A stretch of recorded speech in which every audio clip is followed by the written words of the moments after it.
Sisters, it is author and speaker Tori Lynn jumping right in.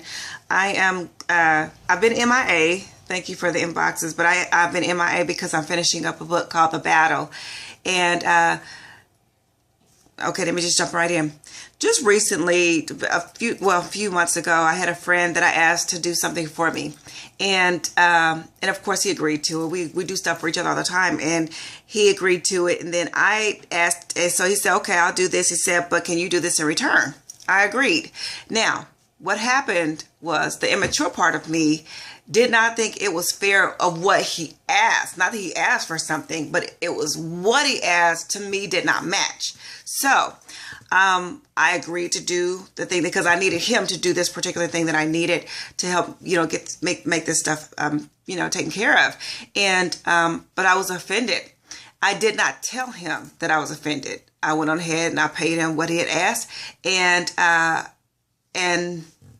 just kind of left it alone, didn't really talk to him anymore. That was really immature of me. That's the thing about dealing with some, not all.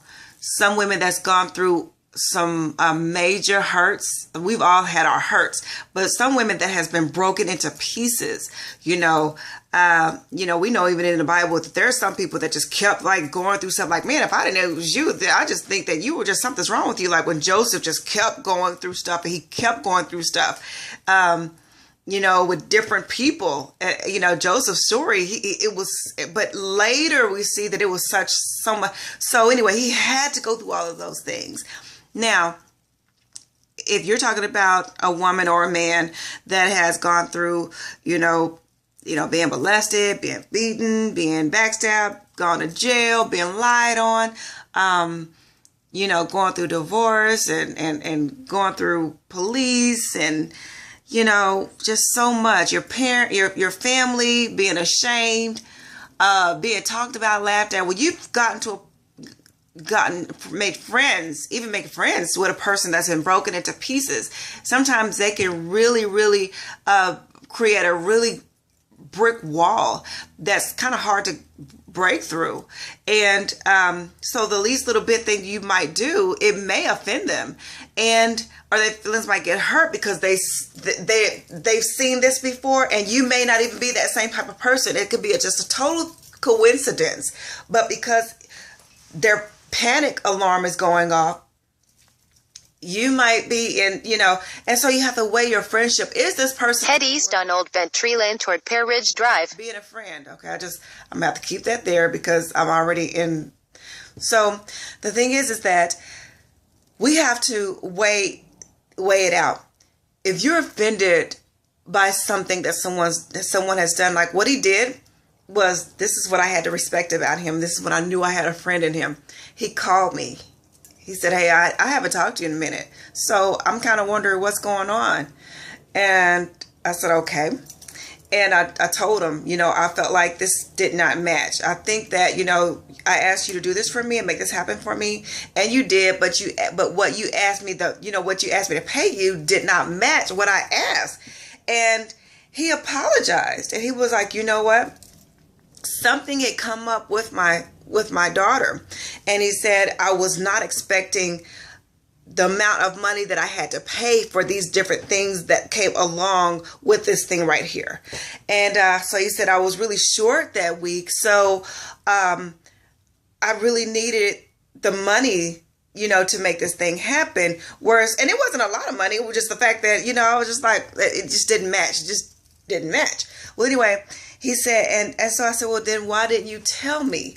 Because it looked like you were charging me something that, you and I do stuff for each other all the time. And this time suddenly you charge me. So I was thrown, and he apologized. He said, you know what? I'm sorry. I should have told you that something was going on. So I said all that to say is that, yes, I did get offended, but my friend had a need. Although I had a need, I let him know he had a need and didn't let me know. But then when an opportunity came, do you see what happened? It was a total misunderstanding, a total mix-up, a miscommunication that happened. And so what I'm saying is that weigh your friendship, weigh the relationship. Like, my respect for him has gone to a whole nother level because of the way he handled it. Because he could have said, you know what, if you mad, then I'm mad, and then, we just, and he didn't do it that way.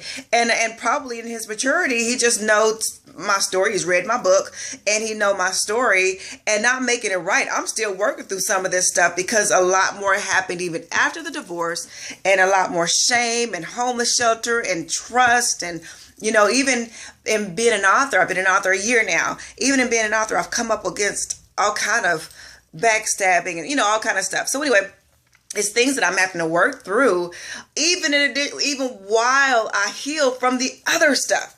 So, Colin, well, I wouldn't call myself dysfunctional. To me, I can be a mess. To me, I see a mess to me, but people don't see that. And I like the fact that people are so supportive and, and want to hear my story and want to, I appreciate that, and I thank God that God has given me the boldness to be able to tell it, because I will tell it. I will say it, because I'm working, and I'm a work in progress every day.